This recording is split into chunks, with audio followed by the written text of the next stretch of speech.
Iran Israel વચ્ચે ચાલી રહેલા યુદ્ધને લઈને અત્યારે સમગ્ર વિશ્વમાં મારામારી ચાલી રહી છે।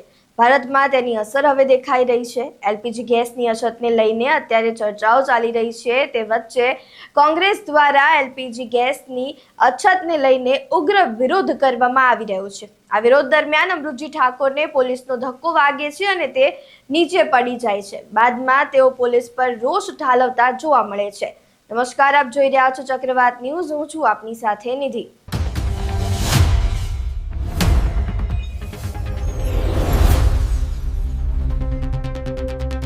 પહેલા અહીં અમૃતજી ઠાકોરનો એ વિડીયો જોઈએ, જેમાં અમૃતજી ઠાકોરને ધક્કો વાગે છે અને બાદમાં તે પોલીસ પર રોષે ભરાય છે।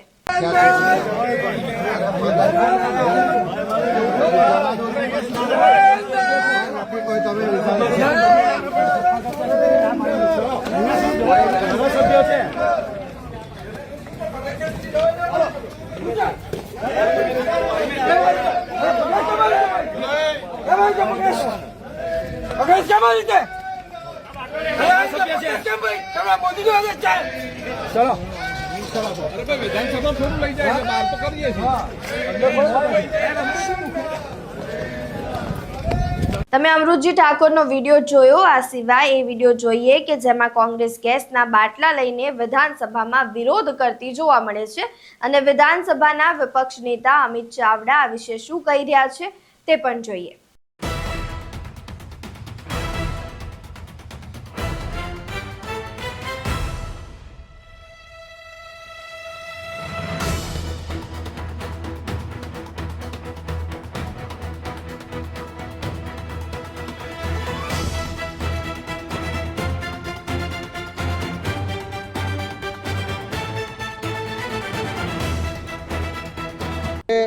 સરેન્ડર થયા એના કારણે આજે આખા દેશમાં ગેસની અછત સર્જાઈ છે। પહેલા લોકો નોટબંધીમાં લાઈનોમાં ઉભા રહ્યા, કોરોનામાં દર ભટક્યા, આજે ગેસની બોટલ લેવા માટે દર ભટકી રહ્યા છે। આપણા ગુજરાતમાં પણ આ ગેસની તંગીના કારણે આજે સિરામિક ઉદ્યોગ બંધ થઈ ગયો છે। પાવરલૂમ્સ હોય કે બીજા ઉદ્યોગો બંધ થઈ ગયા છે। અનેક ડેરીઓનું ઉત્પાદન અટકી ગયું છે।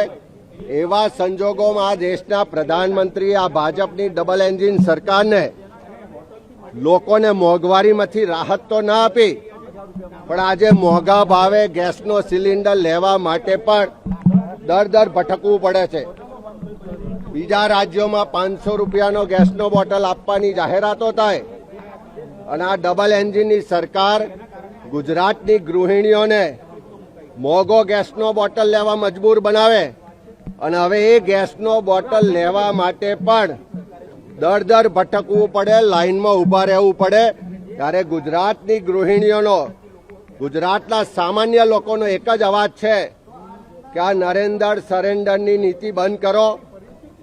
દેશના લોકોનું હિત, દેશના લોકોનો અવાજને બુલંદ કરો। તાત્કાલિક એલપીજી હોય કે પીએનજી હોય કે બધા જ ગેસ ને પેટ્રોલિયમ પ્રોડક્ટ્સ ની પૂર્તિ કરો। તમને બધાને ખબર હતી કે આ યુદ્ધની પરિસ્થિતિ થાય છે, તો એવા સંજોગોમાં અહીંયા અછત ઊભી થશે તો આટલા દિવસ સુધી શું કામ એક શબ્દ પણ ના બોલ્યા?